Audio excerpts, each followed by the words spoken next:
Carole Malone argued that no one should be afraid of the St. George's flag or the desire to protect the British way of life. Carole Malone entered a frosty exchange with a fellow guest on the Jeremy Vine show, as she argued no one should be afraid of the St. George's flag.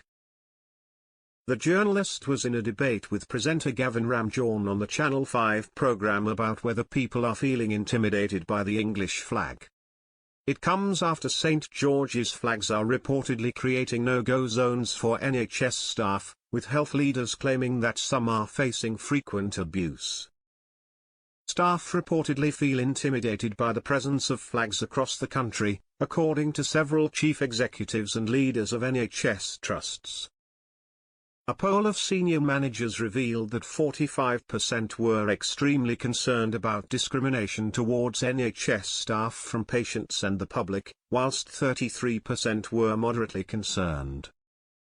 Speaking on the Jeremy Vine show, Carole Malone argued that no one should be afraid of the St. George's flag or the desire to protect the British way of life.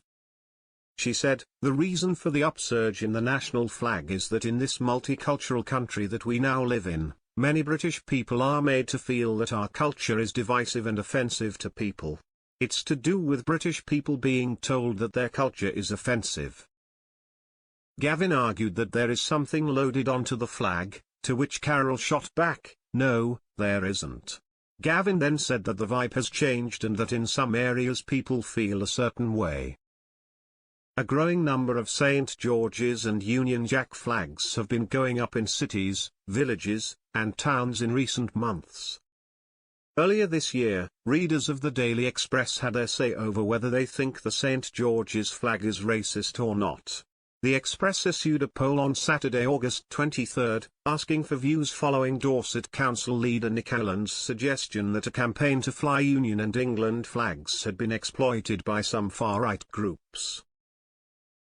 He told the BBC that there was an underlying tension to the campaign, which he argued had been hijacked by people whose views were completely unacceptable.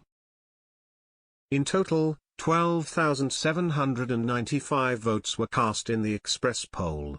1% of the votes, 155, agreed that the St. George's flag is intimidating and racist.